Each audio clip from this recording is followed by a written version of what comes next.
করেছি আমরা যে সঠিক কি আমাদের পণ্য সব আমাদের আপন। আপনারা মিডিয়া, আমরাও মিডিয়া, তাই না? আমরা একেবারেই আপন মানুষগুলো, কেউ কারো বিপক্ষে না। লিগাল সাপোর্ট, লিগাল অ্যাকশন আমরা যাব। আমাদের কমিটিতে যাদের দিয়েছে কে কি করেছে ফুটেজ পাবো, আমরা ফুটেজ পেয়ে তারপরে তাকে আমরা শনাক্ত করে ওইভাবে রিপোর্ট দেবো। রিপোর্ট দেওয়ার পরে যদি আপনারা সন্তুষ্ট না হয় বা আমি সন্তুষ্ট না হই, ওই রিপোর্টের ভিত্তিতে সে আইনগত ব্যবস্থা নিতে পারবে, মামলা করতে পারবে। এটা টোটাল রাস্তাটা বের করে দেবো। হ্যাঁ, কে কোথা থেকে মামলা করতে পারে? হ্যাঁ, ডেফিনেটলি ওইটা আমরা লিখিত দেবো যে তার প্রতি ইনজাস্টিস করা যায়, জয়ের ভাইয়ের প্রতি ইনজাস্টিস করে, তাকে হিট করা যায়, তখন দেখিয়ে দেবো কে করলো, কেন করলো, আর এরা কি শিল্পী না শিল্পী না, ফুটেজ আমরা পেয়ে যাবো। আর আমরা অ্যাকচুয়ালি 21 জনই কিন্তু আমরা ভিতরে মিটিং গেছিলাম। না, এটা কিন্তু অনেকে বলছে যে এটা আসলে ওই প্যানেলের একটা চক্রান্ত, আপনি সেটা মনে করেন কিনা? আমরা কিন্তু এটাও তদন্তের পর আসলে এখন যেহেতু তদন্ত কমিটিতে, হ্যাঁ কমিটিতে আমাকে দেয়া আছে, এই জন্য আর আমি এই কথা বলবো না। নির্বাচিত সদস্য হয়েও যখন সে হচ্ছে আক্রমণ করে, এটা কতটা লজ্জাজনক? সে ফুটেজটা এটাও আমরা দেখবো, ডেফিনেটলি এটা একটা অ্যাকশন আমরা নেব। যেহেতু দায়িত্ব দেয়া আছে, আর 2 দিন পরে এমন না যে এটা নেবো না আর আপনারা আমাদের সাথে চলবেন, তা তো না।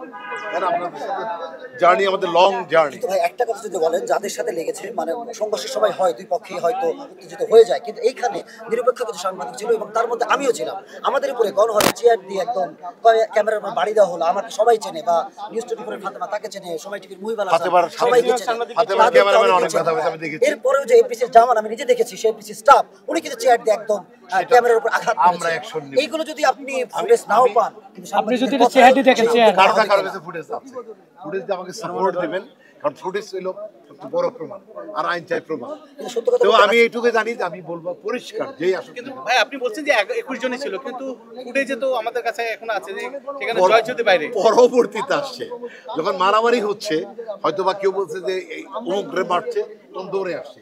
অ্যাকচুয়ালি তখন ছিল না, প্রথম ওরা ভিতরেই ছিল। দৌড়ে এসে যে মারামারি করে, সেটা অন্যায় না, সেটা আমরা দেখবো। যদি করে থাকে অবশ্যই অন্যায়, কারণ জেনে শুনে না বুঝে একটা নেতা এসে তো ইনভলভ হইতে পারে। ভাইদের ঘুরে চেহারাটি দেখেন, অবস্থাটা কি অবস্থা? আমরা একদম তুলতে না হই, আমরা সঠিকভাবে আমরা এটা তদন্ত করে আমরা রিপোর্ট দেবো। এর আপনাদের অনুরোধ করে বলছি, আমাকে যদি প্রদান করতে অনুরোধ করতে, আপনারা জানেন আমরা চলে যাবো। কতদিন লাগতে পারে এই তদন্ত? আমরা লিখে দিচ্ছি, ফলাফল না আসে তারপরে কি? না না, এটা আপনাদের একটু বলেন আসলে আপনাদের প্রতিনিধির কি দাবি এবং আপনারা কি পদক্ষেপ, সেটা একটু সরাসরি বলে শেষ করুন। প্রতিনিধি যেভাবে লিখছে ওই লিখার ওই কন্ডিশনের উপর আমরা বিচার করি।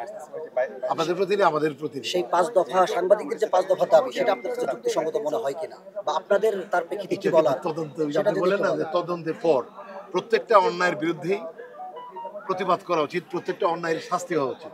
শুধু অন্যায়টাকে কতটুকু সেটা প্রমাণের বিষয়। কমিটির উপর চাপিয়ে দেওয়া হচ্ছে, সেটা তো অন্যায় আপনার সামনে হয়েছে।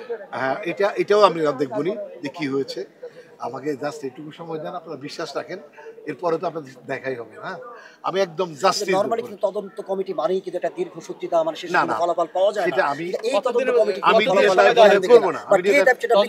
কেন করব, কেন কি হয়েছে, কেন তাকে এই কথা বলা হয়েছে, আমি প্রুফ করে দেব। কেন তাকে শাস্তির যোগ্য একদম প্রুফ আপনারা দেখবেন, ফুটেজ এবং স্টেটমেন্ট যদি সে বলে, দাদা যদি বলে যে এটা এই, দাদার তো ডাকবো, দাদার কাছে যাবো, আপনাকে জানবো, আপনাদের সাথে বসে একটা সলিউশন করবো, যাতে ভবিষ্যতে না হয়। এটা আমরা সিরিয়াসলি খেলবো। যেটা হয়ে গেল এটা তো এড়ানো যায় না।